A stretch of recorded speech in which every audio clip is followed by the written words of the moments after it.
Vamos orar, Senhor. Querido Pai, mais uma vez somos tão agradecidos por podermos nos reunir como povo comprado pelo precioso sangue do Teu amado Filho. Nós invocamos Teu nome, olhando para Ti e mais uma vez esperando tudo de Ti. Vem nos suprir em tudo que carecemos nesse reunir do Teu povo. Guarda-nos para que possamos realmente receber e ouvir aquilo que o Senhor deseja nos falar. Guarda-nos de distrações, guarda-nos focados em Ti e, sobretudo, te pedimos, ó bendito Espírito Santo, vem nos ajudar nos caminhos da Tua palavra, explicá-la, interpretá-la aos nossos corações. Nos confiamos a Ti. Em nome do Senhor Jesus. Amém. Irmãos, vamos abrir nossas Bíblias e lermos alguns textos iniciais. Mateus capítulo 11, versos 25 a 27. Nossa intenção, e entendemos ser o encargo do Senhor para essa noite juntos, é falarmos um pouco sobre a paternidade de Deus. E o que essa paternidade implica e comunica para nós, e, consequentemente, nós fazemos o transporte disso. O que essa paternidade deve comunicar aos nossos filhos.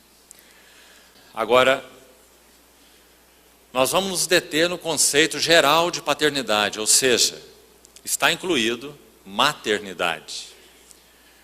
Nós entendemos que, na palavra de Deus, o homem representa a verdade e a mulher representa a experiência.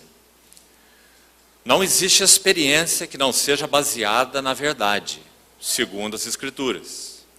Assim como não existiria a mulher se não fosse o homem, já que ela não foi uma criação feita pelas mãos de Deus do pó da terra. Mas a palavra é muito clara, que daquilo que o Senhor já havia criado, Ele tirou algo. Gênesis capítulo 2. E este algo, segundo é usada a palavra no original, capítulo 2 de Gênesis, transformou-a, ou edificou-a, a palavra mais exata. Transformou-a na nossa versão em português. Já que a palavra transformou, como está na tradução, uma palavra um tanto estranha. Parece um processo de mágica, o transformou. A palavra exata é edificou, sugerindo que Deus trabalhou sobre aquele algo que Ele tirou do homem. Então, o Senhor edificou-lhe uma mulher e lhe a trouxe. Então, por isso, podemos dizer nesse sentido, a esposa que o Senhor deu ao homem era como um complemento ou um prolongamento daquilo que o Senhor já havia feito inicialmente, criando o homem do pó da terra. Então, por esse e outros motivos, na tipologia bíblica, o homem representa a verdade e a mulher representa a experiência. Como já disse, nosso querido irmão, servo de Deus do passado, Otmani, o justo vive pela fé, porque a verdade está na frente, a fé está atrás e a experiência vem por último. Então, quando a fé contempla a verdade, ela tem a experiência adequada. Quando a fé deixa de contemplar a verdade, então a experiência se torna espúria. É como andar em cima do muro. O fato vai na frente, a fé vai em seguida e a experiência vem por último. Então é preciso que nesse muro estreito nós mantenhamos o olhar fixo. A fé olhando fixamente na verdade, no fato. E a experiência seguindo a fé. Então, verdade e experiência, o homem e a mulher, que complemento maravilhoso. Se nós tivéssemos apenas a verdade, nós poderíamos ser, digamos, um tanto teórico, ou teóricos, objetivos. Mas também, se nós tivéssemos só a experiência, nós seríamos um tanto subjetivos. Então, o Senhor trouxe esse equilíbrio maravilhoso, quando Ele edifica a mulher e a entrega, a dá ao homem. Por isso nós lemos ontem, Efésios 1:23, a igreja que é o seu corpo, a plenitude ou a completação, o complemento daquele que tudo enche em todas as coisas. Então vemos a mesma coisa relacionada a Cristo e à igreja. Podemos dizer que Cristo então é a verdade e a igreja representa a experiência da verdade. Então, traduzindo primeiro esse conceito aqui, que nós então, naquilo que compartilharemos a respeito da paternidade de Deus, nós não estaremos falando exclusivamente sobre pais do sexo masculino, mas estaremos falando sobre ambos os pais, pais e mães. Claro que na Trindade, vamos começar por aí, esse conceito maravilhoso, ele é um conceito, para usar uma palavra deficiente, mas é a única que temos para expressar algo tão sublime. Na Trindade, esse conceito da paternidade, obviamente, é um conceito tão eterno quanto o próprio Deus, porque Deus é eternamente Pai. E o Filho de Deus é eternamente Filho. Então, quando nós olhamos acima de tudo para a Trindade, antes de ler o primeiro texto, que vamos fazer nessa noite, gostaria ainda de colocar isso. Quando nós olhamos para essa relação bíblica, examinaremos alguns versos sobre isso, da relação entre pai e filho, algo inicial, alguns pontos iniciais nos enche os olhos. O primeiro deles é que essa bendita, santa e eterna Trindade é a base de toda comunidade. Aquilo que nós costumamos chamar de civilização, estritamente falando, as civilizações, na verdade a Bíblia chama de bestialidades. Você se lembra quando Nabucodonosor teve aquele sonho, daquela estátua no capítulo 2, e que tinha aquela cabeça de ouro, aquele peito de prata, aquele ventre de bronze, aquelas pernas de ferro? Então aquele sonho falava dos impérios, ou dos reinos do mundo, ou das civilizações. E você se lembra que no capítulo 7 de Daniel, quando esses impérios são interpretados, já não temos mais o ouro, a prata, o bronze, nós temos bestas. Porque a única civilização verdadeira é a Trindade. Qualquer outra civilização que não conheça a Trindade, que não seja derivada da Trindade, não é civilização, é bestialidade, segundo o ensino da palavra de Deus. Então a Trindade é o modelo de toda civilização, de toda sociedade e de toda comunidade. Isso não poderia ser diferente. Quando o Senhor falou, façamos o homem à nossa imagem. Então aquela é a voz da Trindade, plural, façamos. O homem à nossa imagem, não as nossas imagens. Porque só há uma imagem que reflete a Trindade. E essa imagem é o Logos de Deus, o Filho de Deus. O Logos é a imagem do Deus invisível. Então façamos no plural, porque é um ato da Trindade. Façamos o homem a nossa também plural, porque Deus é triuno, mas imagem no singular e não imagens no plural. Quando nós vemos João capítulo 1, ainda sobre a Trindade, primeiro verso daquele evangelho tão lindo, diz que no princípio era o Logos, o Verbo, esse que é a imagem do Deus invisível. No princípio era o Verbo, e o Verbo estava com Deus, e o Verbo era Deus. Essa segunda frase, o Verbo estava com Deus, também nos ajuda a entender algo mais sobre a Trindade e, consequentemente, sobre a paternidade de Deus, que é o nosso tema nessa noite. A palavra com, no original pros, logos, eimi, pros, theos. Essa palavra pros, com Deus, de onde vem a nossa palavra no português próximo. Significa, nos traz a ideia que o verbo divino, o Logos de Deus, na vida trinitária, ele sempre gravita em torno do Pai. O Logos estava com Deus, e o Logos era Deus. Então, uma das imagens que nos é transmitida é a do Pai como sendo a primeira pessoa desse Deus triuno. E aqui, de novo, quão delicado é falar sobre a Trindade. Agostinho disse que usava a palavra pessoa por não haver uma melhor, já que pessoa estabelece uma individualidade muito grande. E embora haja individualidade na Trindade, ao mesmo tempo há uma unidade inquebrável, essencial. Mas nós não temos uma palavra melhor do que pessoa para ser usada. Então, quando a pessoa do Pai é considerada a primeira pessoa da Trindade, porque ela é a base da subsistência de uma segunda pessoa na Trindade, que é gerada a partir da primeira pessoa, não criada. Nunca houve um tempo em que a segunda pessoa, e mesmo a terceira, o Espírito Santo, não tivessem existido. Porque Deus é eterno, triuno e eterno. Então, o Pai, a primeira pessoa, ele gera em si mesmo uma segunda pessoa. Então, essa pessoa é chamada nas Escrituras de o Filho de Deus. Por que ele é chamado Filho? Porque o Filho não é o Pai. Nós não somos unicistas, não é? Nós cremos que o Deus triuno, ele é tripessoal. O Pai, o Filho e o Espírito Santo. Por que o Filho não é o Pai e o Pai não é o Filho? O que caracteriza o Pai? O Pai é ingênito, o Pai não é gerado. Essa é uma característica particular do Pai. Nós não podemos dizer isso do Filho, podemos dizer só do Pai. O Pai é não gerado. Agora o Filho é gerado, e nós não podemos dizer isso do Pai. Quem gerou o Pai? O Pai não é gerado, mas o Filho é gerado. Mas gerado e não criado.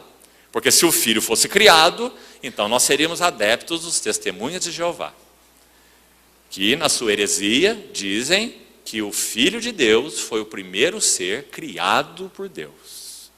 Mas o Filho de Deus não é criado. O Filho de Deus é gerado em Deus. Então, de novo, por causa da dificuldade que a nossa mente limitada tem para a compreensão dessas verdades, os teólogos do passado usaram a expressão geração eterna. Também uma expressão limitada, mas é a única que temos, para tentar nos ajudar a entender que na Trindade há uma geração em Deus, nada fora de Deus, não é uma criação, não é um ato externo a Deus, de Deus para fora de Deus, é um ato em Deus, quando o Pai gera o Filho, e o Filho de Deus é gerado de Deus em Deus, então é uma geração eterna, por isso ele é o eterno Filho. E o Espírito Santo não é o Pai e não é o Filho, porque o Espírito Santo procede do Pai para o Filho. João 14, João 16, nos falam isso de modo muito particular. O Espírito procede do Pai para o Filho, e o Espírito procede também do Filho para o Pai.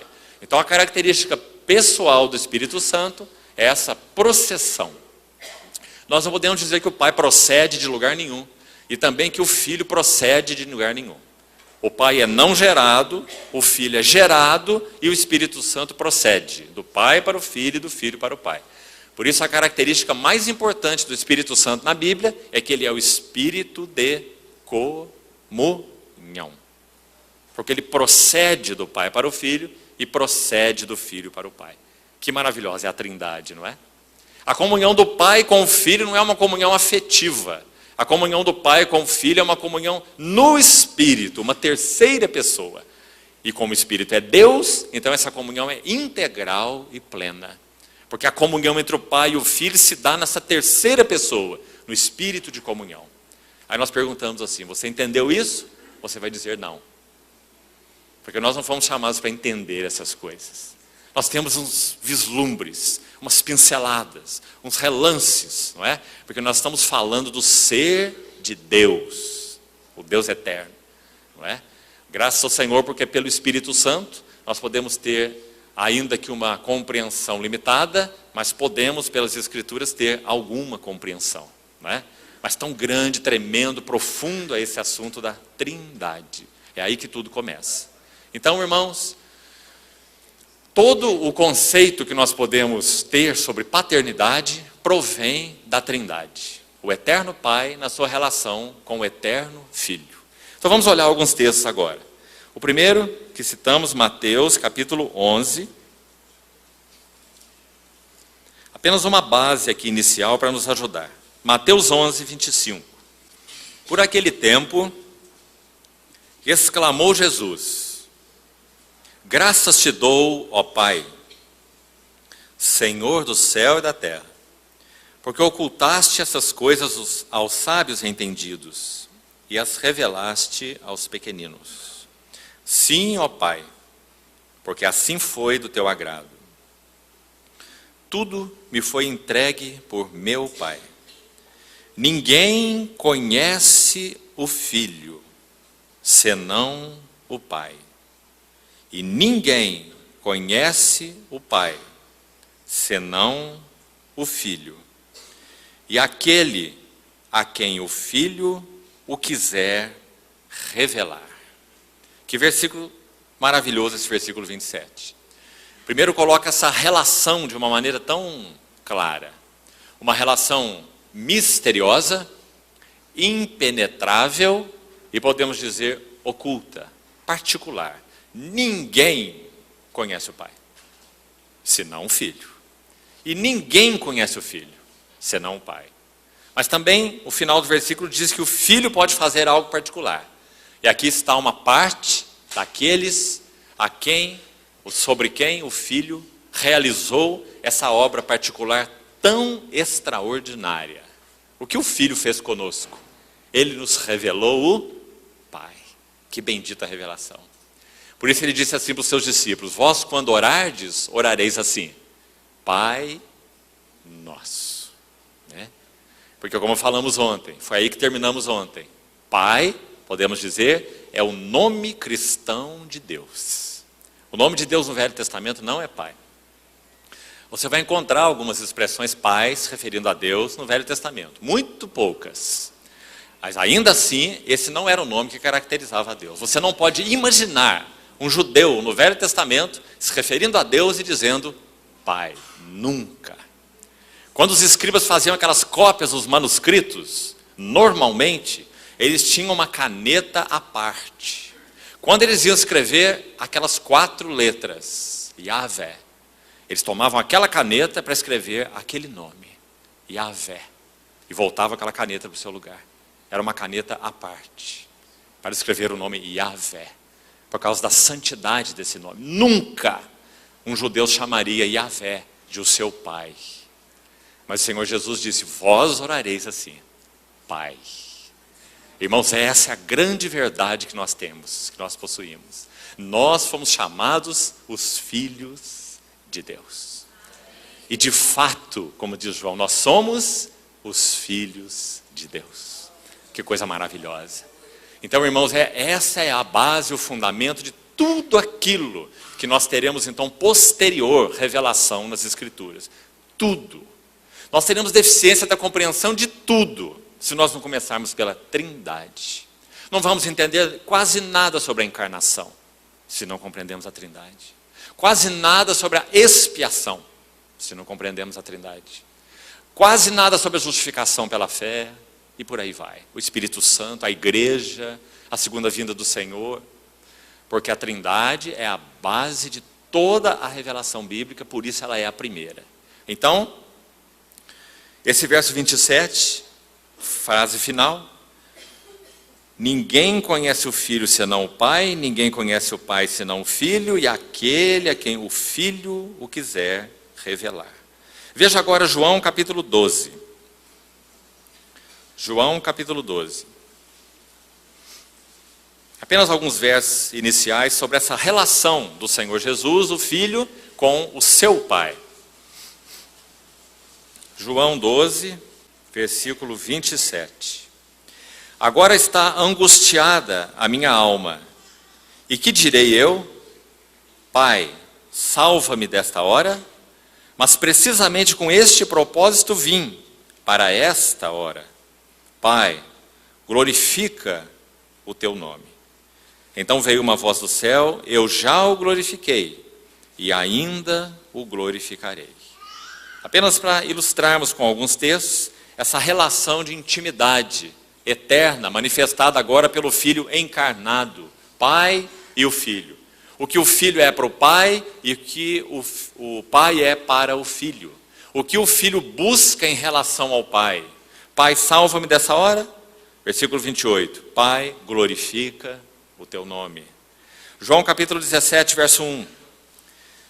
Tendo Jesus falado essas coisas, levantou os olhos ao céu e disse: Pai, é chegada a hora. Glorifica a teu Filho, para que o Filho te glorifique a ti. Você vê a intimidade da relação, irmão? Você vê a cumplicidade da relação?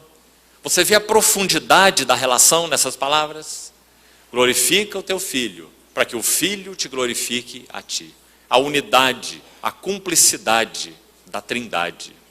Na Trindade há uma busca da glória do outro. Quantos princípios, queridos irmãos, nós não teríamos tempo nessa noite para buscar os princípios relacionados a essa relação intratrinitária. Não teríamos tempo.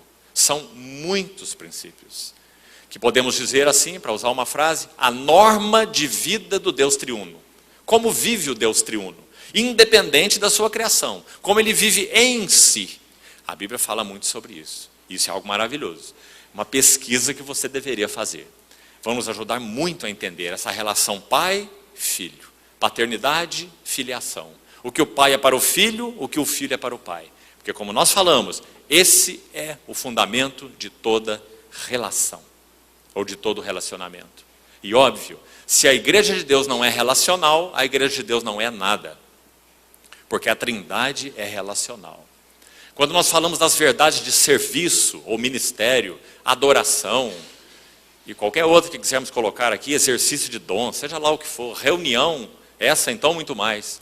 Quando nós falamos sobre esses assuntos, sem essa base do sentido, do relacionamento que nós temos em Deus, pelo Espírito, em Cristo, uns com os outros, então nenhuma dessas coisas tem significado. Olha para a mesa do Senhor. O que ela expressa sobretudo. Por que nós comemos na mesa do Senhor? Por que nós não ficamos olhando apenas para os elementos? Porque eles não são apenas representativos. Poderiam ser. Por que não? Poderiam ser. Por que nós comemos? Relacionamento. Eu em vós, vós em mim. Então essa é a Trindade, né? Então muito importante começarmos por aí. Nós não estamos fazendo aqui uma introdução, não. Nós estamos tocando no fundamento do que nós vamos, então, compartilhar. Agora vamos para outro trio de versículos, 2 ou 3 versículos, pelo menos, sobre essa questão da nossa relação. Um deles nós já citamos, mas seria muito bom que nós abríssemos nossas Bíblias nesse verso. Mateus 6:9. Já citamos por 2 vezes esse versículo. Essas palavras do nosso Senhor, quando ele estava colocando os moldes, colocando os princípios dessa relação com Deus o Pai, ou a oração, né? A nossa relação com Deus o Pai. Então ele diz assim: vós orareis assim: Pai nosso que estás nos céus. Então agora nós vemos aqui o Senhor Jesus traduzindo para os seus discípulos, ensinando, revelando até mesmo, podemos dizer, mas ainda não introduzindo, porque ainda o Espírito Santo não havia descido. Então, para que eles fossem introduzidos naquilo que o Senhor estava aqui ensinando e até mesmo revelando, era necessária a presença do Espírito Santo, né? Mas o Senhor já está ensinando e já está revelando que quando eles fossem orar, eles deveriam orar assim: Pai. Por causa do significado, da base, do fundamento dessa maravilhosa relação da Trindade em si, não é? O Filho, o Pai e o Filho. E agora o vós orareis assim. Então, essa foi uma revelação tremenda que o Senhor deu aos seus discípulos, na qual eles seriam introduzidos com a vinda do Espírito Santo. Vamos ver mais um versículo. Vamos agora para Romanos capítulo 8, um verso muito conhecido. Romanos 8. Veja o que diz o verso 15. Creio que os irmãos conhecem esses versos de cor, mas nós estamos abrindo as Escrituras propositalmente, para que vejamos esses versículos. Romanos 8,15 diz assim: porque não recebestes o espírito de escravidão, para viverdes outra vez atemorizados, mas recebestes o espírito de adoção, baseado no qual nós clamamos, Abba, Pai. Que maravilhoso de novo. Nós vemos aqueles 3 primeiros versos mostrando a relação intratrinitária, o Filho e o Pai. Agora nós estamos lendo alguns versos, ontem também falamos um pouco disso, que mostram o propósito do nosso Senhor Jesus ter sido rasgado na cruz do Calvário e do seu lado ter saído sangue e água, para que nós fôssemos introduzidos na relação trinitária. Que bênção maravilhosa. Podemos colocar em outras palavras a mesma ideia, numa metáfora. A Trindade vive num abraço eterno. O Pai, o Filho, o Espírito Santo. Um abraço eterno, inviolável. Um abraço eterno, autossatisfeito. Um abraço eterno, perfeito. E por causa da obra do nosso Senhor Jesus na cruz, nós tivemos um véu rasgado, um caminho aberto, para entrarmos nessa relação santa e eterna, a relação trinitária. Sem nos tornarmos Deus, ou parte de Deus, ou membros da Trindade, porque isso é impossível, nenhuma criatura pode se fazer criador, não é? Mas nós viemos a participar da relação trinitária. E essa é uma bênção indizível. Por isso, Paulo escreve em Romanos 15, não recebemos espírito de escravidão para vivermos outra vez, palavra importante aqui, atemorizados. Temor, medo. Quando Adão pecou, desobedecendo a revelação de Deus, voluntariamente, a primeira palavra que entra na história da experiência dele foi essa. Adão, onde estás? E ele responde, ouvi a tua voz e tive medo. Por quê? Porque ele teve a sua relação com Deus triuno quebrada. Então agora Paulo vai dizer, não recebestes o espírito de escravidão para viverdes outra vez atemorizados. Mas recebemos o espírito de adoção, ou filiação. Lembre-se, o Filho. Só o Filho é eterno, mas Ele nos deu pelo Espírito, pela obra que Ele fez e pelo Espírito que Ele derramou. Sempre os dois andam juntos, né? O sangue e o óleo, o sangue e o Espírito. Então, por causa da obra que Ele fez, uma dupla obra, redenção, o Cordeiro que tira o pecado do mundo e o Espírito Santo, o Cordeiro que batiza com o Espírito Santo, João capítulo 1. Então, por causa dessa dupla obra, sangue e óleo, nós podemos dizer o que Paulo disse aqui em Romanos 8,15. Nós recebemos o espírito de filiação, ou de adoção.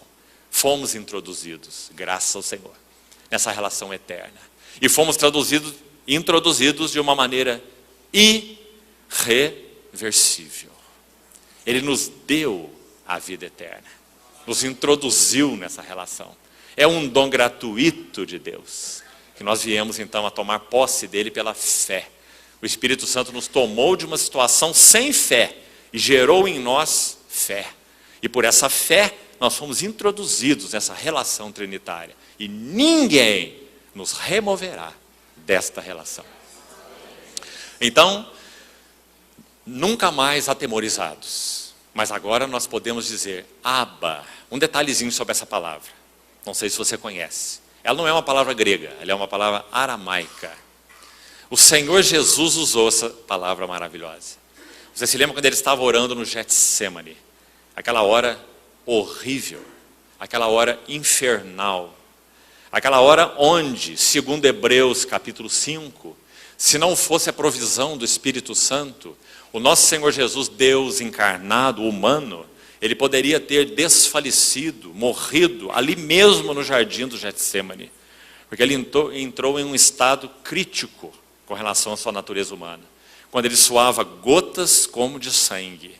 E então, por 3 vezes, ele inicia a sua oração assim. Abba. Pai. É a palavra que o nosso Senhor usou. Sabe por que nosso Senhor usou a palavra Abba? Amados, essa palavra tem uma exclusividade. Ela não é pai de modo geral, para se referir a qualquer pai. A palavra Abba é uma palavra exclusiva de uso doméstico. Para ser melhor traduzida, nós teríamos que usar a nossa expressão paizinho. Paizinho. Esse é o significado de Abba. E foi essa a palavra que o Senhor usou na sua hora de maior agonia. Quando as trevas estavam sobre ele. Abba, se possível for, passa de mim este cálice. O nosso Senhor está falando daquilo que ele conhece. Em João capítulo 17, no verso 5, ele diz assim: eu te glorifiquei na terra, consumando a obra que me confiaste para fazer. E agora, Pai, glorifica-me contigo mesmo, com aquela glória que eu tive junto de ti antes que houvesse mundo. Como nós podemos imaginar uma coisa dessa? E agora está ali o Verbo encarnado, sabendo que ele iria passar por uma hora em que ele seria privado do semblante do Pai. Oh, irmãos, esse é o significado da cruz do Calvário. Nunca poderemos chegar, mesmo que ao sopé dessa contemplação, porque isso toca o próprio Deus triuno naquilo que ele é. O Filho iria perder algo que ele não sabe o significado. Nunca perdeu a contemplação da face do Pai. Então, quando ele estava no Getsêmani, soando gotas como de sangue, ele faz essa oração: Abba, Pai. O que estava envolvido ali no Getsêmani? Nosso Senhor Jesus sempre foi governado como que por dois braços na sua vida humana e na sua conduta. Primeiro, a vontade do Pai. Segundo, a face do Pai. O Senhor Jesus sempre teve ambas caminhando paralelamente. A vontade do Pai, a face do Pai. Então fazer a vontade do Pai era a sua comida constante. Minha comida consiste em fazer a vontade daquele que me enviou. Ele nunca deixou de fazer a vontade do Pai. Ver a face do Pai era o seu privilégio. Ele fazia a vontade do Pai vendo a face do Pai. E é por causa de ver a face do Pai que ele poderia suportar o que ele suportou.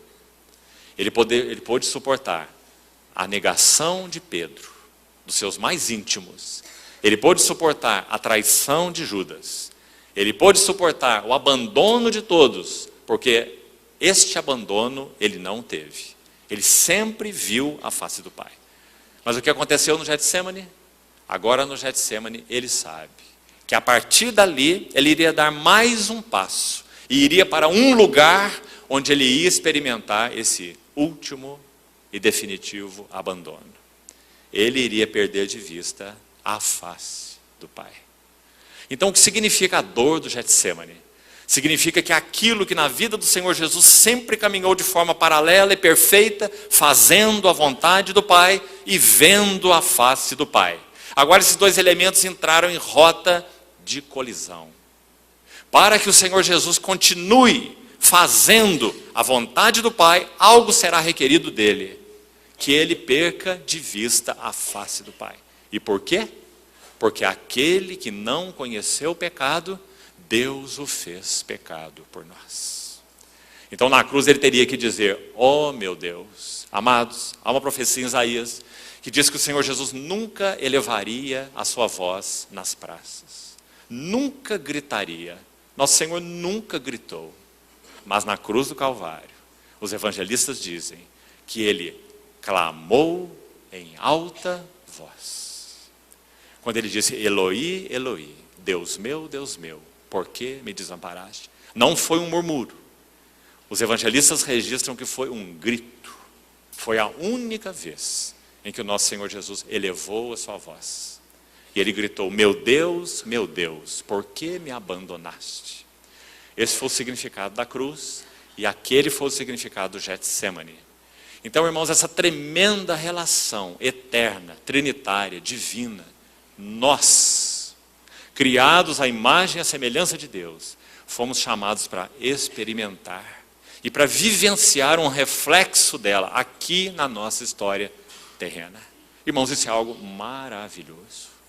Efésios capítulo 3, 14, quando Paulo está orando, ele diz assim: Por essa causa eu me ponho de joelhos diante do Pai, de quem toma o nome toda a família, tanto no céu como sobre a terra. Efésios 3,14. Sabe o que significa aquele versículo? Toda a paternidade que há no céu e na terra é derivada da paternidade de Deus. Esse princípio tem muita implicação. Significa que ninguém pode ser pai, segundo o conceito de Deus, e exercer sua paternidade de modo genuíno e adequado, se não conhece a paternidade de Deus. Por isso nós temos tantos maus pais. E aí mães estão incluídas, como nós falamos, né? Conceito geral, pais e mães. Porque nós desconhecemos o significado da paternidade de Deus. Então nós somos maus pais. Nós não somos pais como Deus é pai. Com tudo que isso implica, não é? E nosso encargo nessa noite é falar de, até onde pudermos, 4, 5 elementos que derivam da paternidade de Deus e que são muito importantes. Primeiro, para a nossa compreensão aos pés do Senhor. Nós precisamos disso como pessoa, como indivíduos, como homem e como mulher. E nós precisamos, então, exercer, refletir isso na nossa relação com os nossos filhos. Porque, amados, esse é um sublime chamamento. Criar filhos para Deus. Que pena que nós vivemos imersos num mundo feroz, que quer nos dizer que nós precisamos criar filhos para a vida, criar filhos para o mundo. Nós ouvimos essas expressões até mesmo entre o povo de Deus. Criar filhos para terem aí suas carreiras, serem bons profissionais, ou seja lá o que for. Claro que essas coisas têm o seu lugar, muito óbvio, mas esse não é o nosso chamamento. Nós somos chamados para criar filhos para Deus, para que conheçam a Deus, porque se eles não conhecerem a Deus, nada tem sentido e nada tem significado, para que amem a Deus. Mas como o nosso Deus é tão prático e maravilhoso, Ele deu uma figura para os nossos filhos, que se chama Pai. Para que quando Ele olhasse para essa figura, Ele pudesse ter um vislumbre do que significa o Pai Celestial. Mesmo que, é claro, fosse uma imagem como em espelho. Porque o nosso Pai Celestial é único. Mas na medida em que nós fôssemos crescendo na relação com o nosso Pai Celestial, nós que somos pais, nós que somos mães, crescendo nessa relação com o Pai Celestial, nós poderíamos fornecer para eles modelos da paternidade celestial. Irmãos, nós vamos chegar, se estudamos a Bíblia, a algumas conclusões importantes sobre isso. E é o que vamos buscar fazer juntos agora. Quais são então os prolongamentos disso? Se os nossos filhos têm tido a graça, pela misericórdia de Deus, pela fidelidade de Deus, no que cabe a Ele e no que cabe a nós, porque Ele tem encontrado um lugar em nós, no que cabe a nossa responsabilidade, um lugar de entrega, um lugar de docilidade, um lugar de arrependimento, sobretudo, para que então Ele avance em nós, se formando em nós, esse caráter do Pai, esse caráter do Filho. Então nossos filhos irão crescentemente poder olhar para nós e ver algo do Pai Celestial. Isso é tão maravilhosamente divino, que a Bíblia nos diz assim: instrui o teu filho no caminho em que ele deve andar, e ainda quando for velho, não se desviará dele. Que maravilhoso, irmão. Por causa do significado divino de paternidade. Por causa das impressões profundas que serão feitas nas vidas dos nossos filhos. Nós não podemos regenerar os nossos filhos. Isso é uma obra do Espírito Santo. Nós não podemos converter os nossos filhos. Essa também é uma obra do Espírito Santo. Mas, vamos ser muito equilibrados aqui. Nós não só podemos, como devemos ser para os nossos filhos aqueles que representam quem é Deus. Para que então, pela obra do Espírito na vida deles, eles possam ser conduzidos aos pés do Senhor. Essa é a nossa função. Então nós nunca poderíamos nos sentir eximidos. Conversão é obra de Deus, não é? Regeneração é obra do Espírito Santo. Eu não tenho muito ou quase nada a fazer. Nós temos demais a fazer. Crescendo na graça e no conhecimento do Senhor. Vivendo vidas em arrependimento e verdade. Respondendo em obediência àquilo que o Senhor nos tem revelado. Amando o Senhor e a sua palavra. Permitindo-nos ser profundamente transformados. Em todos os níveis. no nível do espírito, no nível dos sentimentos, no nível das afeições, nessa coisa complicada que nós costumamos chamar e falar dela com um peito erguido e uma boca tão cheia, né? Minha personalidade. Eu sou assim, não é? Se não permitirmos que o Espírito Santo trabalhe profundamente nesse terreno, nesse assunto, nós nunca poderemos ser o que Deus nos chamou para ser. Modelos adequados, para que nossos filhos conheçam a Deus. Sempre seremos modelos limitados, mas nós deveríamos, irmãos, na medida do trabalho do Espírito em nós, escute isso, poder dizer o que Paulo disse em Coríntios 11:1. Sabe o que ele diz lá? 1 Coríntios 11:1. Escute bem. Sede meus imitadores, como também eu sou de Cristo. Esse é um verso chave na questão de paternidade. Nós precisamos ser capazes de, mesmo que sem palavras, né, dizer isso para os nossos filhos, com as nossas vidas. Filho, olhe, faça assim, fale assim, haja assim. Somos perfeitos? Não. Somos limitados? Sim. Mas à medida que o Espírito do Senhor está encontrando o caminho em nós, podemos ser modelos adequados. Por causa da obra do Espírito em nós, né? Não é porque nós somos suficientes. Nós não somos suficientes. Mas Ele é suficiente. A transformação dele é real. É consistente. E graças ao Senhor por isso. Gálatas capítulo 4, um último versículo. Para entrarmos então nos pontos que vamos destacar essa noite. Gálatas 4, de 4 a 6. Vindo, porém, a plenitude do tempo, Deus enviou o seu Filho, nascido de mulher, nascido sob a lei, para resgatar os que estavam sob a lei, a fim de que recebêssemos a adoção de filhos. E porque vós sois filhos, enviou Deus aos nossos corações o Espírito de seu Filho,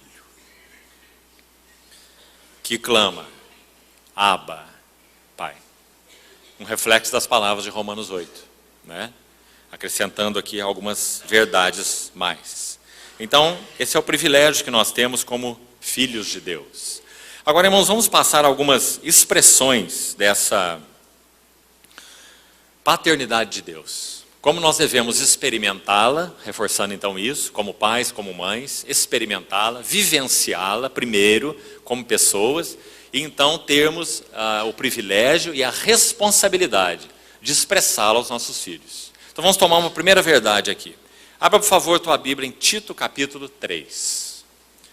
Vamos chamar esse primeiro prolongamento aqui de aceitação incondicional. Creio que é por aí que nós devemos começar. Os pontos que vamos citar aqui, eles não têm escala de maior importância um do que o outro. Todos eles, nós veremos, são igualmente importantes e devem ser mantidos no mesmo patamar. Então aqui não há ordem de importância, mas vamos começar por aqui. Aceitação incondicional. Veja o que diz Tito capítulo 3. Também é um texto muito conhecido, mas precisamos abri-lo. Vamos ler a palavra. Tito 3,3 diz assim: pois nós também, outrora, éramos nécios. Você sabe o que significa essa palavra, né? Loucos. Vamos fazer um parênteses nela. Você conhece o texto de Marcos, capítulo 7, verso 20, 21, 22, Marcos 7, onde o Senhor Jesus estava naquele ensino com seus discípulos, estavam ali muito preocupados com a questão do lavar as mãos, e o Senhor dizendo que entra no homem não o contamina, mas sim o que sai do homem. Então nosso Senhor diz assim, porque é de dentro do coração, você se lembra? Que procedem. Ele faz uma lista grande ali. Mas os dois últimos elementos são muito interessantes, os dois últimos da lista. São eles a soberba e o último elemento, a loucura. A soberba, a loucura. E essa é a primeira palavra que Paulo usou nessa lista. Nós outrora éramos loucos. Sabe por que nós éramos loucos? Porque o nosso coração não era governado pelo Espírito Santo. Nós fazíamos a nossa própria vontade. E isso é que a Bíblia chama de loucura. Loucura na Bíblia não é insanidade psíquica. Loucura na Bíblia é egocentrismo. Isso é loucura. Então éramos nécios, loucos, desobedientes, desgarrados, escravos de toda sorte de paixões e prazeres, vivendo em malícia e inveja, odiosos e odiando-nos uns aos outros. Que lista, né? Nós nos enquadramos aí. Agora o verso 4 diz: quando, porém, se manifestou a benignidade de Deus, nosso Salvador, e o seu amor para com os homens, não por obras de justiça praticadas por nós, mas segundo sua misericórdia, Ele nos salvou. Agora veja um salvar duplo.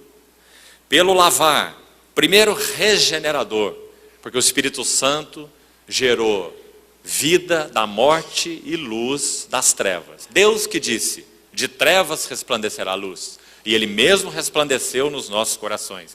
Então isso é o lavar regenerador, mas também renovador. Podemos dizer que são dois aspectos aí, não é? Primeiro Ele nos regenera e então Ele nos renova, nos transformando de glória em glória na sua própria imagem. Por que nós citamos esse texto? Porque esse, dentre muitos outros, irmãos, vamos ficar só com esse como exemplo. Ele ministra para nós esse primeiro princípio, difícil de ser aprendido na experiência: a aceitação incondicional. Nós, como pais, negociamos com nossos filhos muitas coisas de muitas maneiras. Chegamos até mesmo a negociar amor. Muitas vezes em frases simples que nós falamos para eles, né? Especialmente quando são pequenos. Quando nós falamos, por exemplo, não faz isso porque o papai não gosta. Isso é uma frase complicada, não é? Para o filho entender. Se não gosta dele, eu não gosto do que ele está fazendo. Então nós, através de frases desatentas muitas vezes, nós ministramos para os nossos filhos um relacionamento condicional. E não um relacionamento incondicional. Nós ministramos uma aceitação que é condicional. Nós os aceitamos se. Se esse se não for cumprido, nós não os aceitamos. Ou nós os rejeitamos. Mas essa nunca é a atitude do Pai Celestial. Ele nos aceita incondicionalmente. E baseado na aceitação incondicional, então nós vamos ver outros pontos. Esse aqui não é o único, é só o primeiro. Então ele vai fazer outras coisas conosco. Mas esse fundamento é irremovível. A aceitação incondicional. Irmãos, eu creio que todos nós sabemos o quanto, não sei se talvez seja a história de alguns aqui hoje, pode bem ser, nós tenhamos lutado com Deus essa questão de aceitação incondicional. Quantos votos será que você já fez? Quantos votos de melhoria será que você já fez? Quantos votos disso ou daquilo? Quantas promessas? Não é? Quantas iniciativas e reiniciativas? Baseado no entendimento de que se não houvesse esse tipo de comportamento, você não seria aceito por Deus. Essa é uma ideia muito enganosa. Nós podemos ter nossa comunhão com Deus até mesmo quebrada, mas nossa aceitação nunca é afetada. Aceitação é um assunto, comunhão é outro assunto. Nós também podemos ter comunhão com o nosso filho quebrada, mas a aceitação incondicional, ela não pode ser tocada. Nossos filhos precisam saber que são aceitos porque são filhos. Então, a aceitação incondicional é esse primeiro ponto importante. Abra mais uma vez sua Bíblia, por favor, no Evangelho de João. João capítulo 10. Vamos para um segundo ponto. Veja o que diz esse texto tão lindo. João 10, 27. Vamos ler até o verso 30. Segundo aspecto que vamos então extrair daqui. Segurança. Irmãos, nós, como seres humanos, da maneira como fomos criados por Deus, nós fomos tecidos pelas mãos do Senhor, com esses pontos que vamos compartilhar aqui, profundamente incrustados dentro do nosso ser. Se nós não tivermos esses pontos satisfeitos, digamos assim, nunca poderemos ser seres equilibrados, harmônicos, avançando com Deus de uma maneira consistente, contínua, expressar essa constância de Cristo, numa relação amorosa com Deus. Nós sempre estaremos pendendo por um fio. Por isso esses princípios são tão importantes de serem compreendidos, vivenciados em realidade espiritual na nossa relação com o Senhor. A aceitação incondicional, então, veio primeiro. O segundo nós vamos ver aí, segurança. Mas antes de ler aqui, e extrair algo aqui, deixe-me citar uma ilustração bíblica para os irmãos. Você sabe o que aconteceu em Gênesis capítulo 4? Em Gênesis 4, Caim mata Abel. No versículo 17 do capítulo 4, diz que Caim foi, preste atenção, expulso da presença do Senhor. Perdeu a sua relação com o Senhor. E você continua lendo o capítulo 4 de Gênesis. Sabe o que você vai ver? Que Caim se retirou então da presença do Senhor, foi para a terra de Nod, como diz a Bíblia, e lá ele começou a fazer algo. Mas lembre-se, o que ele vai fazer aqui é resultado dele ter perdido a presença do Senhor e a face do Senhor. Sabe o que ele fez? Edificou uma cidade para o seu filho. E essa cidade se chamou cidade de Enoque. Não aquele Enoque que andou com Deus, aquele é outro. É o Enoque, filho de Caim. Cidade de Enoque. Edificou uma cidade. Se você continua lendo aquela narrativa, você vai ver mais 3 coisas. Naquela mesma linhagem de Caim. Você vai ver 3 homens, chamado um deles Jubal, o outro Jabal e o outro Tubal-Caim. Um deles foi artífice de todo o instrumento cortante de bronze e de ferro. O primeiro ferreiro da história, que fez instrumentos cortantes de bronze e de ferro. Sabe qual era a finalidade? Autodefesa. Busca de segurança. Então, quando aquela geração perdeu Deus, imediatamente ela se voltou para buscar uma segurança própria. Porque agora eles não tinham segurança em Deus. Caim foi expulso da presença do Senhor. Então ele edificou uma cidade. Vamos nos cercar. E então a sua geração, vamos fazer instrumentos de ferro. E há uma coisa interessante ali. Tubal-Caim foi o primeiro que criou os instrumentos musicais. Porque agora eles perderam o deleite, a alegria em Deus. Então a música entrou para encher aquele vácuo. Isso significa que nós não podemos usar música no reunir da igreja. Nem de longe. Mas significa que nós precisamos dar a ela o lugar adequado. Dentro do reino de Deus, dentro da nossa relação com ela. Não é? Mas esse é um outro assunto. Vamos falar isso apenas de passagem. O homem perdeu a segurança em Deus. Então está ali o artífice dos instrumentos cortantes de bronze e de ferro. Porque segurança é um clamor básico do nosso ser essencial. Se nós, pais e mães, não temos desenvolvido uma relação com Deus de tal forma que sejamos seguros, nós iremos criar os nossos filhos de forma insegura. Alguns resultados da insegurança. Primeiro, medo. Todo medo é resultado de insegurança. Toda criança que manifesta esse sintoma de um medo anormal é uma criança insegura. Então, alguns dizem que quando nós procuramos ajudar meninos menores, nós deveríamos, sobretudo, ajudar os seus pais. O problema raramente está com eles, até mesmo adolescentes. Os pais precisam, em primeiro lugar, ser ajudados. A maneira que eles vivem, os conceitos que eles têm, os valores, as prioridades, a maneira como usam tempo, como usam dinheiro. Não é? Isso é profundamente importante. Isso ministra muito aos filhos. Segurança é um assunto vital na nossa relação com Deus. Gênesis 4 está aí como um exemplo nítido da necessidade que nós temos de segurança. Nunca podemos satisfazer essa sede em outro lugar. Só encontraremos segurança na nossa relação desenvolvida, sólida, consistente com o nosso Senhor. O lugar mais instável e perigoso desse universo é este: as nossas mãos. Mas nós achamos que é o lugar mais seguro. Que o lugar mais seguro desse universo, e o único, são as mãos do nosso Senhor. Então esse é um clamor essencial que nós temos. Vamos ler esse texto agora. João, capítulo 10, verso 27. As minhas ovelhas ouvem a minha voz. Eu as conheço e elas me seguem. Eu lhes dou a vida eterna, jamais perecerão, eternamente.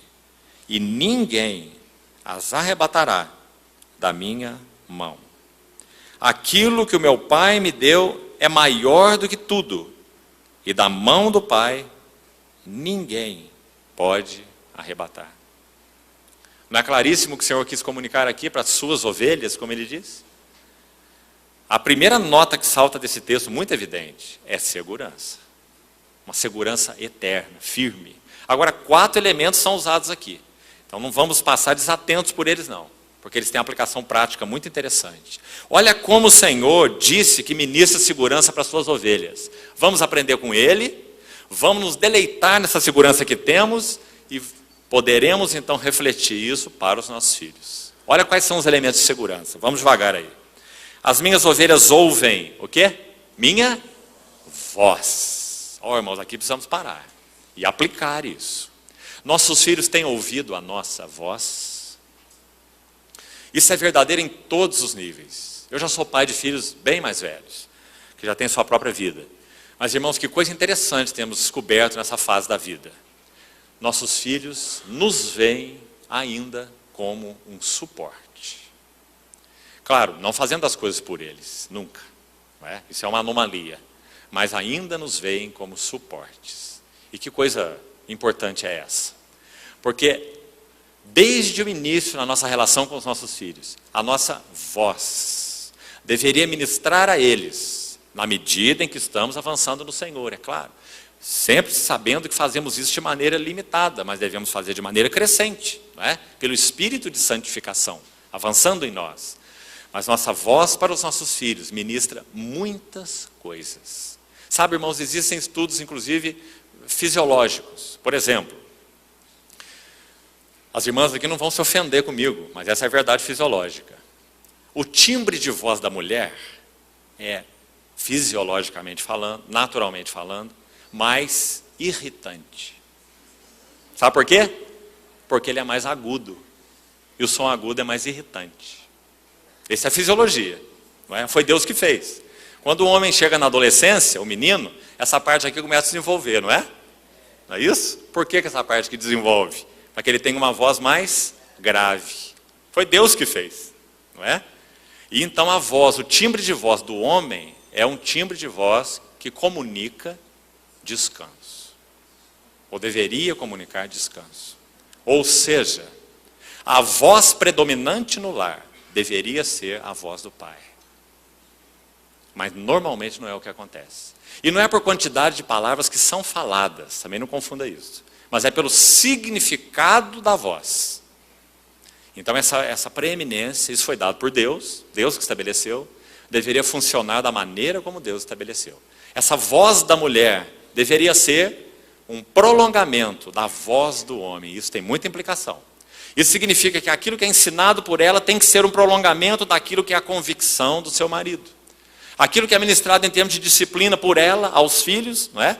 Já que se o marido é, e como é, o primeiro responsável pela provisão do lar, conforme Deus estabeleceu, então, obviamente, naturalmente falando, na vida normal, ele irá em busca, né, do trabalho para trazer provisão para casa.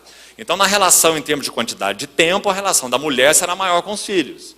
Mas tudo aquilo que ela ministrar para eles deveria ser um prolongamento das convicções de Deus através do seu marido. Não é?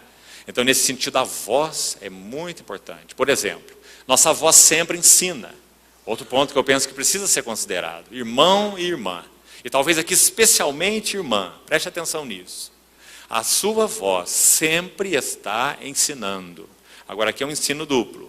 Ou ensinando adequadamente, ou ensinando inadequadamente. Vamos citar um exemplo. Se o seu filho pequeno está fazendo algo indevido, e você está ali sentada lendo o seu livro, e você observa que ele está fazendo algo indevido. Você está tão absorvido na sua leitura, que você diz assim, menino, para o que você está fazendo. Filho, não faz isso não. Continua na sua leitura. Filho, não faz isso não. Continua na sua leitura. E você não checa se ele respondeu a sua voz, você está ensinando. O que você está ensinando? Que a sua voz não tem importância. Que a sua voz não tem peso. Que a sua voz não é determinante, não tem valor. Você pode falar 10 vezes, ele vai continuar a fazer o que ele estava fazendo. Não é? Então, minhas ovelhas ouvem a minha voz. Isso é um princípio muito importante. Há um um versículo lindo em Cantares, um livro que fala da relação, né, da esposa com o esposo. Aquele livro diz assim, o meu amado, ela vai descrevendo e diz, o meu amado é alto e rosado, e vai descrevendo o seu amado. E no final diz assim, o seu falar é muitíssimo doce.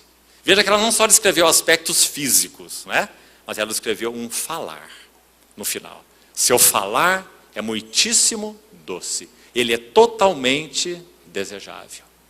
Então essa foi a primeira expressão que o nosso Senhor disse aqui. Na condução das suas ovelhas. Nós vamos ver outros elementos. Você vai ver mão aí.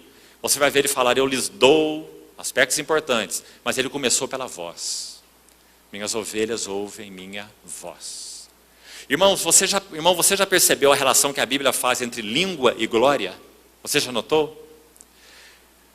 Segundo o ensino bíblico, Atos capítulo 2, quando o Espírito Santo desceu, pousando uma língua como de fogo sobre cada um deles, e todos passaram a falar em línguas, a narrativa de Atos 2. Se você estudar aquele texto à luz do Salmo, você vai ver que no ensino bíblico, nossa língua é nossa glória. E também Tiago capítulo 3, o capítulo sobre a língua. Muito interessante. Nossa língua é nossa glória, expressão daquilo que somos. Por isso um tolo calado se passa até mesmo por sábio, né? Então nossa língua é a nossa glória, segundo as Escrituras.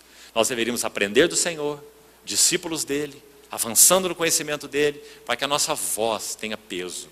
Irmãos, quanto nós falamos coisas inadequadas? Quantas vezes nossas palavras saem como espada e nós tentamos embainhá-la depois que ela já saiu? É tarde. Eu creio que os irmãos já conhecem uma ilustração muito clara sobre isso, mas mesmo que conheçam, vamos relembrar dela. Diz que um rei tinha um maldizente e um falador no seu reino. Então ele quis discipliná-lo. Ele chamou lá um dia esse indivíduo e deu a ele um pacote de penas na sua mão. E disse assim, olha, você vai distribuir essas penas, cada uma na porta das pessoas que você tem dito coisas inadequadas. Então ele foi e espalhou. Colocou uma penazinha na porta de cada casa onde ele tinha dito coisas maldizentes. Então ele volta ao rei. E aí o rei diz assim, e agora, para que você não receba o castigo devido, você vai recolher todas as penas que você deixou na porta de cada casa. E é óbvio que ele saiu com a sua sacola e voltou sem nenhuma pena, porque o vento já as havia levado. Por isso que Provérbios diz assim, as palavras do maldizente são doces bocados. Ele fala, mas elas descem para o mais interior do ventre. Que princípios, irmãos, em Provérbios e em Tiago, que nos falam sobre esse valor do nosso falar. Como precisamos aprender com o Senhor. Falar com os nossos filhos. Falar de uma maneira consistente, falar de uma maneira sensata, falar estabelecendo limites, checando os limites que estabelecemos, não é? Minhas ovelhas ouvem a minha voz. Eu as conheço. Mais uma palavra importante aqui, vamos selecionar. Conheço. Nosso Senhor disse isso das suas ovelhas. Será que nós podemos dizer das nossas, vamos colocar assim, nossos filhos? Eu as conheço. Nós temos sido desafiados pelo Senhor a manter relações estreitas com os nossos filhos, conhecendo-os, vivenciando a história particular, as lutas particulares de cada um deles. Você conhece a história de Susanna Wesley, né? A mãe de Charles Wesley e de John Wesley, o grande evangelista, homem de Deus. Aquela irmã teve muitos filhos. Ela entendeu do Senhor a necessidade de dedicar um dia a cada filho, sequencialmente. Não foi por menos que aquela família foi um tesouro nas mãos do Senhor. Irmãos, o que nós temos visto hoje? E agora vamos olhar isso aqui de novo com cuidado. Examine você mesmo aos pés do Senhor. Nós temos vivido, de modo geral, uma hora de abandono dos lares, especialmente com relação às mulheres, às irmãs. Deixe-me citar para os irmãos apenas um dado de estudo natural. Não tem nada a ver com irmãos, com cristãos, é uma observação natural. Veja que interessante. Esse estudo diz que na Inglaterra, há mais ou menos 30 anos atrás, 30 a 40 anos, as mulheres iniciaram esse tipo de migração que nós temos feito de poucos anos para cá no nosso país. Migração para fora dos lares. Trabalhar, trabalhar, trabalhar. Resultado? As crianças entraram em um parafuso completo. Então o governo tomou uma medida, por causa da quantidade de desajustes psicológicos na vida de crianças e de adolescentes. Então o governo britânico deu um incentivo para que as mulheres voltassem para suas casas, para criar os seus filhos. O que você acha disso? Isso não foi feito por cristãos, e nem foi feito por nada baseado na Bíblia. Foi feito por uma observação, uma constatação natural. O que você acha disso? Isso significa, os princípios de Deus são universais. Não importa se nós somos cristãos ou se nós não somos cristãos, os princípios de Deus são universais. Quando os ímpios, que não pertencem a Deus, de alguma maneira, mesmo na ignorância, mas estão respondendo a alguns princípios de Deus, até mesmo sem saber, eles vão ser abençoados. Isso significa que eles vão ser salvos e nem regenerados. Não confunda as coisas. Mas significa que eles vão ser abençoados, porque os princípios de Deus são universais. E por isso existem famílias de ímpios que vivem melhor do que famílias de cristãos. Então, irmãos, que necessidade nós temos de reexaminar esses assuntos. Não é vocação de Deus que as esposas assumam responsabilidade de suprimento financeiro da família. E a maioria, na responsabilidade sobre isso, a grande maioria, não toda, mas a grande maioria, na nossa observação, é problema dos maridos. Eles empurram suas esposas para um trabalho fora de casa. Porque a intenção é elevar o padrão social, o padrão financeiro. E elevando o padrão social, colhem a consequência da perda da relação adequada com os filhos. Então nós precisamos rever isso diante do Senhor.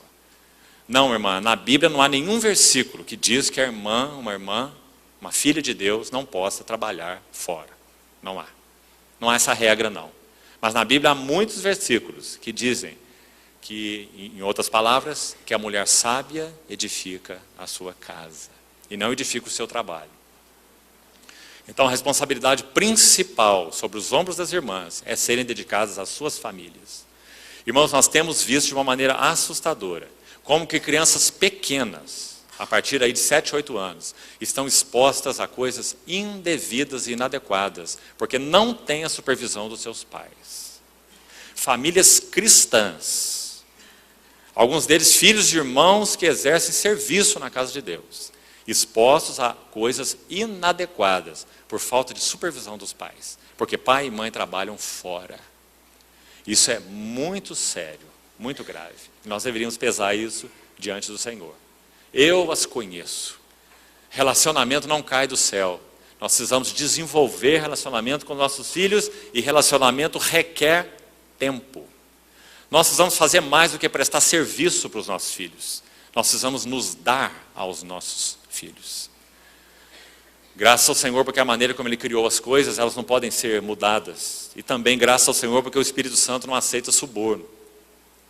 Porque nós tentaríamos de muitas maneiras suborná-lo.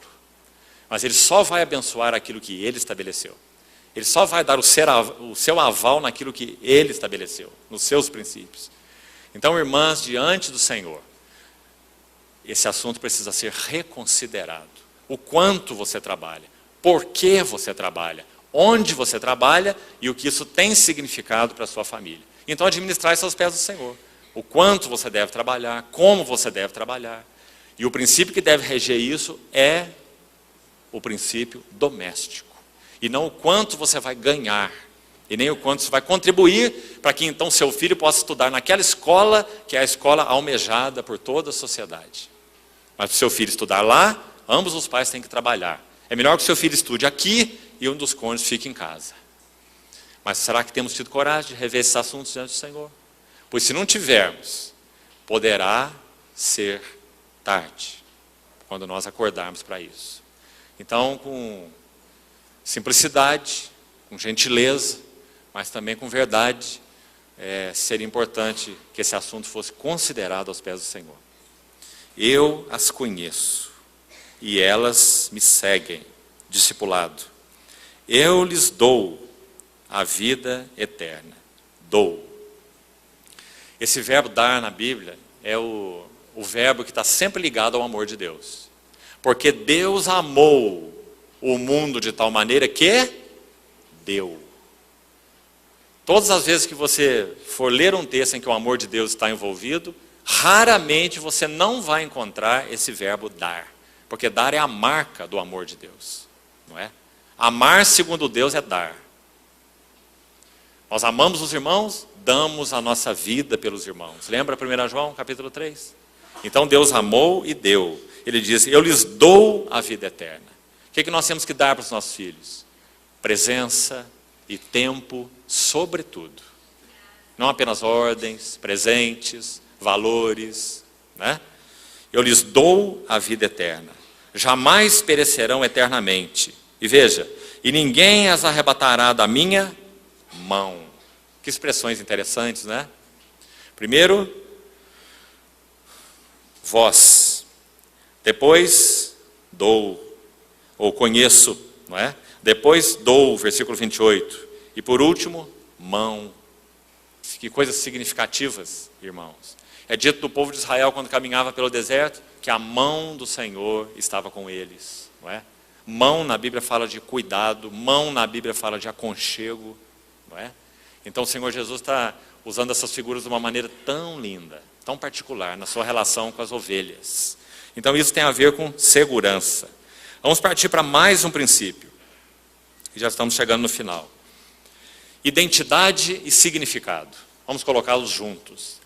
Irmãos, essa é outra busca desesperada da nossa natureza humana, como Deus a criou, e isso precisa ser satisfeito. Ninguém vai conseguir driblar esse assunto. Nós somos tecidos por Deus para buscar identidade. E isso é muito óbvio por quê. Nós deveríamos receber identidade da nossa relação com o nosso Pai Celestial. Identidade e significado. O que é identidade? Quem eu sou. E o que é significado? Para que existo? Não é? São duas perguntas essenciais da nossa vida humana e natureza humana. Como essas perguntas seriam supridas? Identidade, quem sou? E significado, para que eu sou? Como isso é respondido? Na nossa relação com o Pai Celestial. De novo, vamos lembrar 1 João 3. Veja como 1 João 3 responde a pergunta da identidade e do significado. Diz assim, vede que grande amor nos tem dado. Você viu de novo o amor e o dar aí nesse texto que nós falamos antes? Que grande amor nos tem dado o Pai, ao ponto de sermos chamados os filhos de Deus. E de fato nós somos os filhos de Deus. Essa é a nossa identidade. Normalmente nós buscamos conhecer aí as nossas identidades baseado no que fazemos. De novo Agostinho, esse que foi um dos pais da igreja, ele disse assim, se você quiser conhecer uma pessoa, não pergunte a ela o que ela faz, pergunte o que ela ama. Então a nossa relação com Deus é que deveria comunicar a nós essa identidade, quem nós somos. Essa é a nossa identidade. O que nós fazemos é uma consequência, né? Agora a identidade é filiação, nós somos filhos de Deus. Agora, onde esse versículo aí nos ajuda no significado? Para que nós somos? Se você continuar o texto, diz assim, e ainda não se manifestou o que havemos de ser. Agora fala do significado. Para que nós somos? E aí o texto vai continuar. Mas quando ele se manifestar, nós seremos semelhantes a ele. Esse é o significado das nossas vidas. É sermos semelhantes a ele. Tudo nas nossas vidas deve cooperar para isso, porque é para isso que nós fomos criados e chamados. Então, se qualquer coisa tem operado contra a que nós sejamos transformados na sua imagem, nós precisamos ir aos pés do Senhor. O Senhor está entrando como uma cunha no relacionamento do Senhor comigo. Uma distração, uma perda de foco, uma prioridade inadequada, não é? Um trabalho sobrecarregado, um envolvimento inadequado, até mesmo dentro do chamado serviço ao Senhor, não é? Quantos têm perdido a Deus na obra de Deus? Muitos, né? Porque a obra de Deus assume o lugar de Deus, então perdemos Deus dentro da chamada obra de Deus. Então ele diz, ainda não se manifestou o que havemos de ser, mas quando ele se manifestar, seremos semelhantes a ele, porque havemos de vê-lo como ele é. Esse é o significado. Identidade, filhos de Deus. Significado, seremos semelhantes a ele. Irmãos, isso tem que reger a nossa vida. Nós precisamos colocar relacionamento, serviço, trabalho, alvos, metas, prioridades, tudo à luz dessa verdade. Senão, nós não poderemos avançar nesses assuntos básicos, né? Muito importante. E assim devemos ensinar para os nossos filhos. Para que eles tenham uma identidade adequada, tenham um senso de significado adequado, para que então eles possam se casar de maneira adequada, criar filhos de maneira adequada, trabalhar de maneira adequada, não é? Muito importante. Salmo 17, queria ler esse versículo com os irmãos. Interessante verso. Salmo 17. Veja o que diz aqui. É o verso 15, é o último verso do Salmo. Eu, porém, na justiça contemplarei a tua face. A face de Deus, a face do Pai. Quando acordar, eu me satisfarei com a tua semelhança. Esse versículo fala muita coisa. Fala da nossa ressurreição, esse acordar aqui tem relação, inclusive, com a ressurreição, não é? Mas um princípio particular eu gostaria de recolher aqui. E ele está dentro do que nós estamos falando sobre identidade e significado. E o princípio é, segundo esse versículo aqui, a face do Pai é formadora de caráter na vida dos filhos. Guarde esse princípio, irmão. Vamos repetir. A face do Pai é formadora de caráter na vida dos filhos. Eu contemplarei a tua face e eu me satisfarei com a tua semelhança. Você vê? Mesmo princípio de Coríntios, 2 Coríntios 3,18. Contemplando como por espelho a glória do Senhor, a sua face, nós somos transformados de glória em glória na sua própria imagem. É isso que nós deveríamos fornecer para os nossos filhos. Contemplando a nossa face, eles deveriam poder ver a face do Senhor. Porque esse é um princípio. Assim como a face do Pai é formadora de caráter nas nossas vidas. Assim com relação aos nossos filhos. Então, que princípio importante esse? Vamos para um quarto. Discipulado ou disciplina. Claro que ele é tão importante quanto os outros. Não vamos deter também muito tempo nele, porque gostaria muito de usar um pouquinho mais de tempo no último, ainda antes de encerrarmos. Discipulado ou disciplina. Irmão, segundo a Bíblia, disciplina, ela é resultado de discipulado. O que significa disciplina? Sempre na palavra de Deus, disciplina tem um duplo espectro. Ela fala de corrigir aquilo que é negativo, que precisa ser corrigido, mas também fala, e primordialmente fala, de ensinar aquilo que é positivo. Nós usamos a palavra disciplina com o foco apenas de um lado só. Todas as vezes que nós falamos assim, precisamos disciplinar. Qual a primeira ideia que vem na sua mente? Precisamos corrigir, não é? Mas segundo a Bíblia usa essa palavra, disciplinar é o mesmo que discipular. E discipular não é só corrigir, é sobretudo ensinar. Né? Então, essa é uma outra necessidade essencial que nós temos como Deus nos criou. Nós fomos feitos por Deus para sermos discipulados, ou para sermos disciplinados. Hebreus capítulo 12. É o texto mais condensado em todo o Novo Testamento sobre disciplina e o que ela significa. E você lembra lá que há uma ênfase positiva naquele texto, muito interessante, e a nossa tradução em português colocou a ênfase no lado negativo, por causa do vício da palavra disciplina. Então lá em Hebreus 12:5 fala assim: filho meu, não menosprezes, na maioria das traduções dizem, a correção. Filho meu, não menosprezes a correção que vem do Senhor. Correção fala de algo negativo, algo que está errado vai ser corrigido. Não é? E nem desmais quando por ele és reprovado, porque o Senhor disciplina quem ama e açoita a todos que recebe por filho. Não é assim o texto? Mas a palavra, se você for consultar lá no original, filho meu, não desprezes, essa palavra traduzida como correção, no texto original, é a palavra educação. E educação não tem ênfase negativa, tem ênfase positiva. Também inclui correção. Então o versículo diz: filho meu, não desprezes a educação que vem do Senhor, e nem desmaies quando por ele és reprovado. Aí você viu agora os dois aspectos, a educação e a reprovação, né? Porque a educação tem ênfase positivo. Tito 3 também diz, Tito 3 diz assim: a graça de Deus se manifestou salvadora a todos os homens, educando-nos, para que renegados a impiedade, as paixões mundanas, vivamos no presente século, etc. Né? Então esse é um outro aspecto fundamental, disciplina. O livro de Provérbios também tem muito a nos dizer sobre isso. E nós seremos arguídos pelo nosso Senhor sobre o tipo de discipulado que nós exercemos sobre os nossos filhos. Irmão e irmã, uma pergunta que o Senhor nunca vai fazer por você, naquele tribunal de Cristo de 2 Coríntios 5,10. Ele nunca vai perguntar assim: você foi um profissional bem-sucedido? Você nunca vai ouvir isso. Nunca. Mas ele vai perguntar. Podemos dizer assim, né? Usando nossas palavras. O Senhor fará isso à sua maneira, né? Mas ele irá nos perguntar: você foi um pai bem-sucedido? Você foi uma mãe bem-sucedida? Você pôde refletir algo de mim consistente para os seus filhos? Você respondeu aos meus princípios? Independente, amados, do que especialmente aconteceu com a vida deles. Isso pertence ao Senhor, como nós falamos. Nós não somos soberanos, é Deus que é soberano, não é?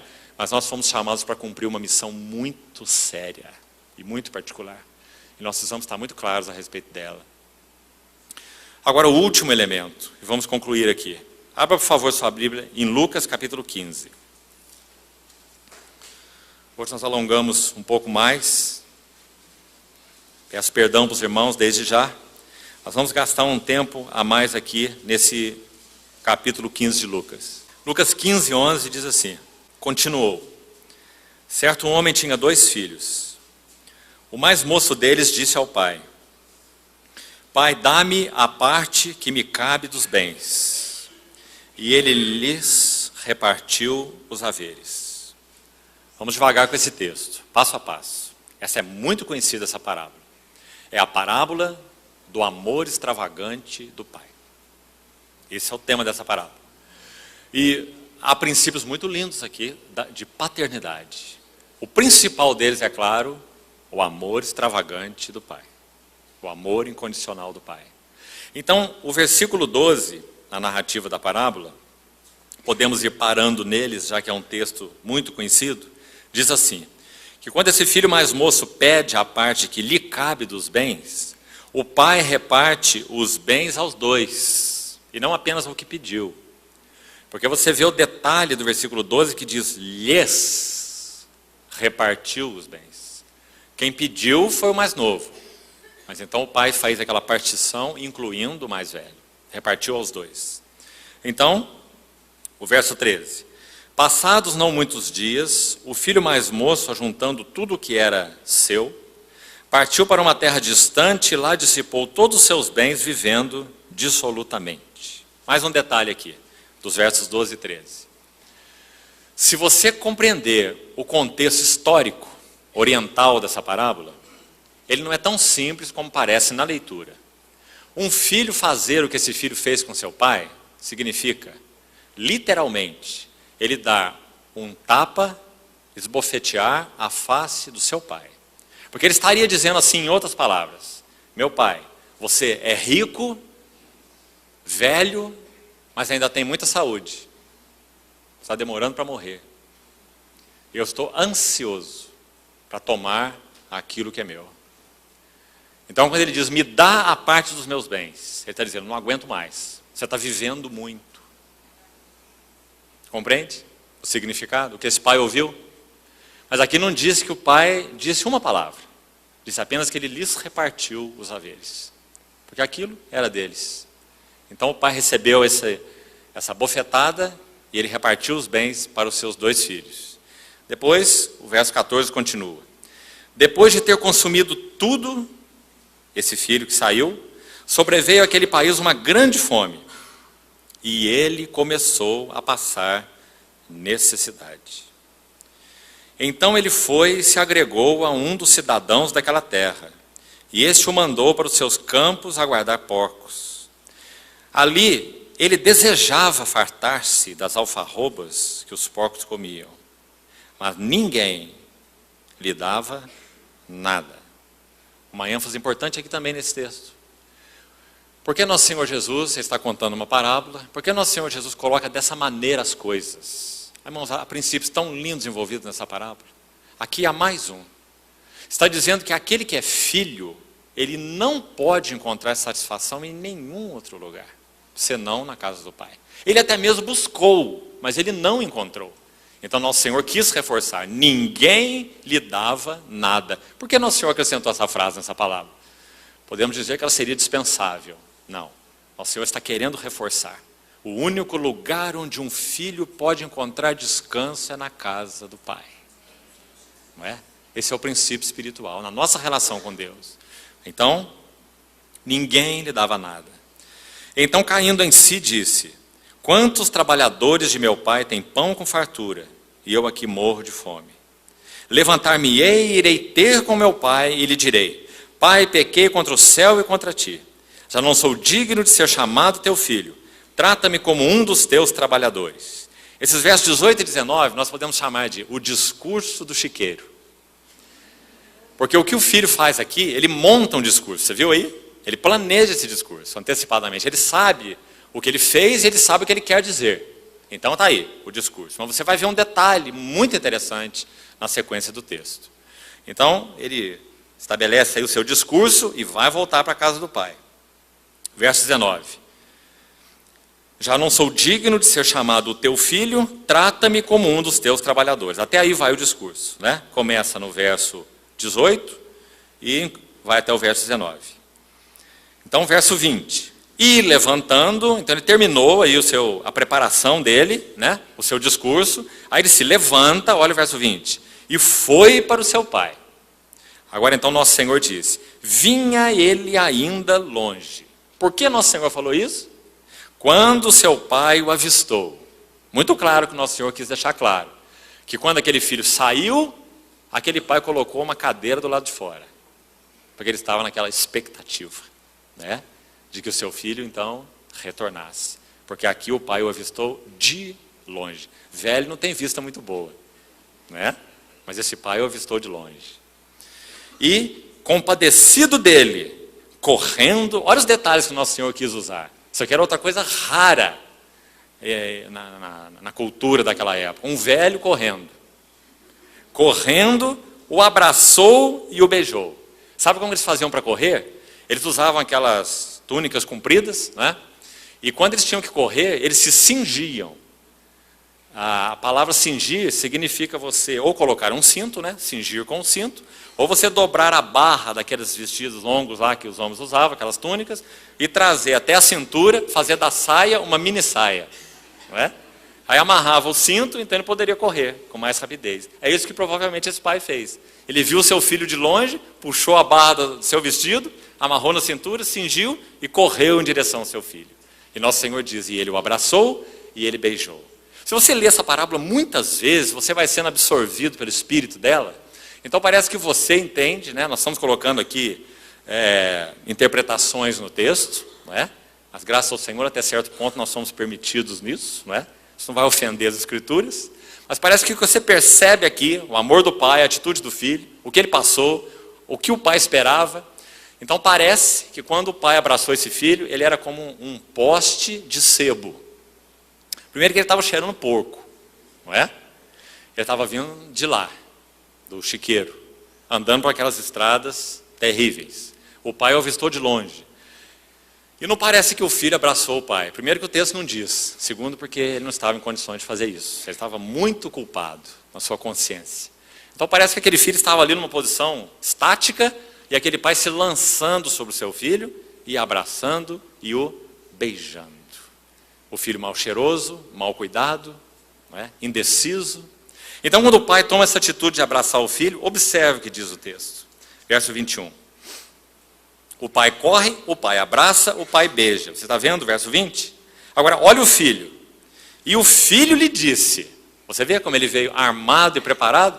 Ele vai agora recitar o discurso do chiqueiro. Então ele diz assim: Pai, pequei contra o céu e diante de ti. Já não sou digno de ser chamado seu filho. Você vê o problema dele? É com relação a ser digno, não é?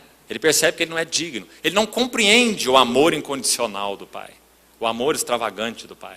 Então ele diz: não sou digno de ser chamado o teu filho. Agora contraste isso aqui com o versículo 19. Olha para trás. Acabou o discurso dele? Não. O que ele tinha planejado? Mais uma frase. Qual era? Trata-me como um dos teus trabalhadores. Mas na maneira como o Senhor Jesus, então, é Ele, o Senhor que está contando essa parábola, o discurso é interrompido aqui, né? Porque no verso 22 o pai toma uma atitude. Por que o nosso Senhor Jesus fez isso? Quando ele contou essa parábola? Creio que há um motivo aqui. O motivo é: a nossa relação filial com Deus nunca pode ser alterada. Um filho nunca pode se tornar um trabalhador, porque ele é um filho. Se ele vai servir o pai, ele vai servir na base de filho, e não na base de um trabalhador. Então o discurso dele é interrompido ali, porque ele é filho. Que coisa maravilhosa, irmãos. Nunca essa relação será alterada. Nunca Deus nos vai receber como trabalhadores. Nós somos os filhos de Deus. E assim nós servimos a Deus, né?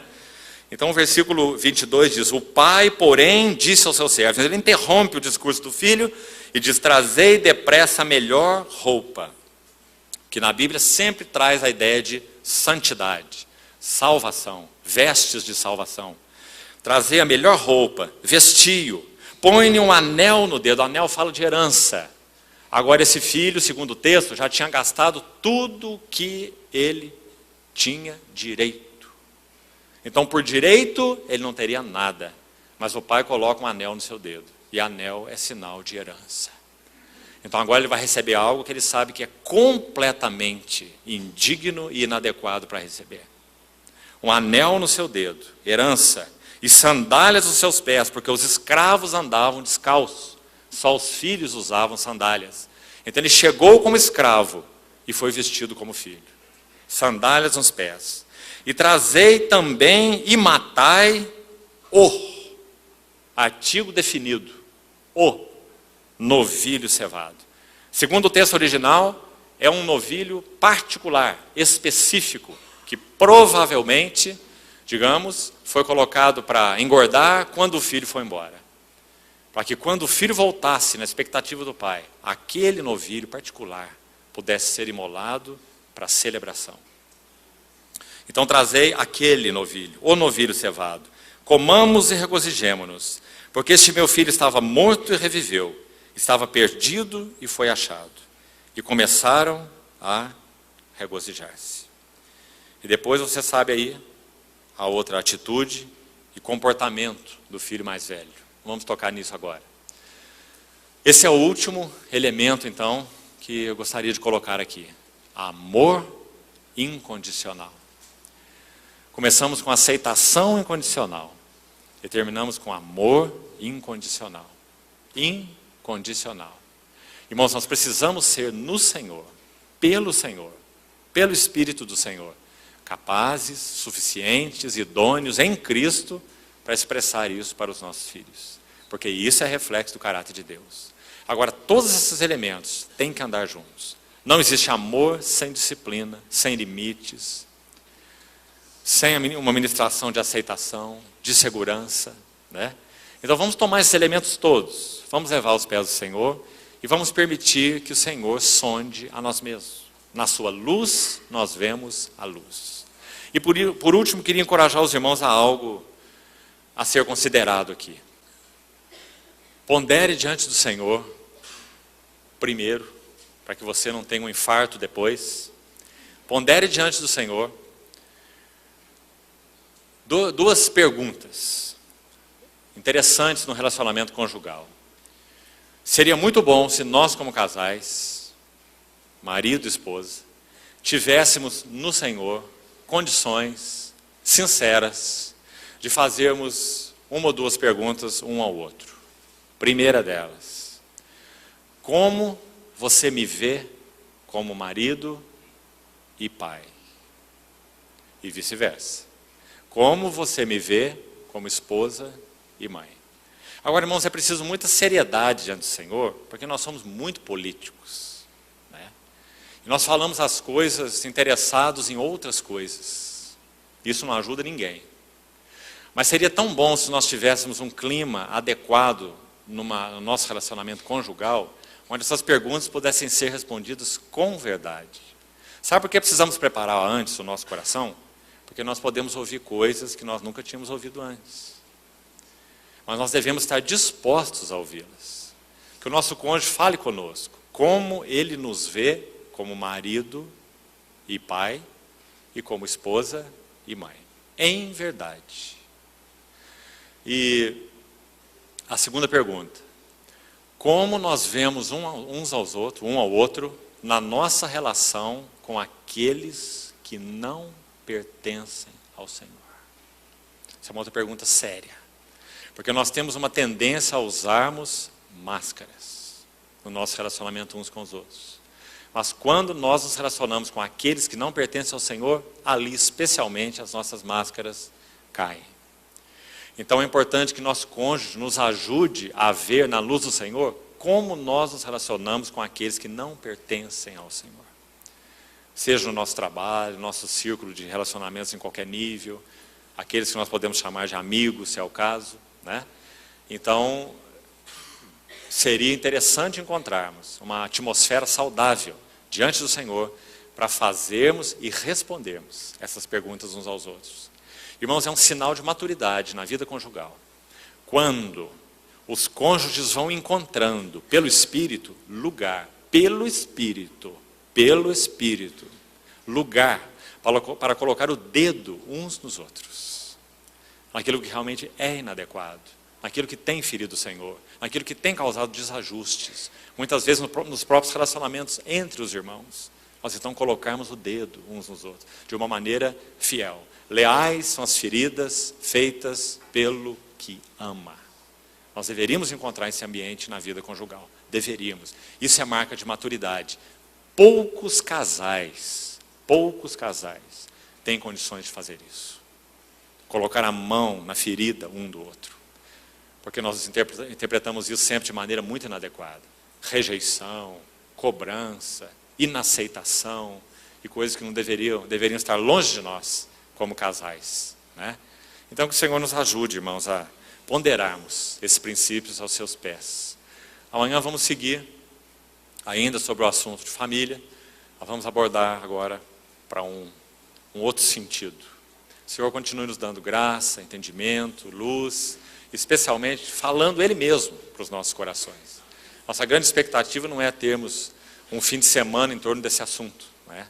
Se temos sido sinceros com Deus, nossa expectativa é sermos mudados na nossa vida, na nossa conduta, na nossa relação, nas posturas. Que o Senhor nos ajude nisso, irmãos, a todos nós. Amém. Vamos orar. Querido Senhor, o Senhor conhece tão bem as nossas necessidades. O Senhor conhece tão bem as nossas fraquezas, nossos tropeços. Muito obrigado porque o Senhor nos amou com amor eterno, indissolúvel e incondicional. E também agradecemos o desejo persistente do Senhor de mudar-nos, transformar-nos de glória em glória, na Tua própria imagem. Senhor, nos ajuda a ouvirmos o Senhor nesses princípios que temos compartilhado. Queremos ter um coração sincero diante do Senhor que deseja ouvir Tua voz. Fala conosco, que os Teus servos ouvem. Nós Te pertencemos. Amadurece-nos como uma noiva para Ti, Senhor. E Te pedimos que o Senhor conduza à maturidade nossas vidas conjugais e nossa vida familiar. Ó Senhor, nos ajuda nisso. Louvamos Teu nome e Te pedimos que o Senhor prossiga nos falando ao coração. Em nome de Jesus. Amém, Senhor.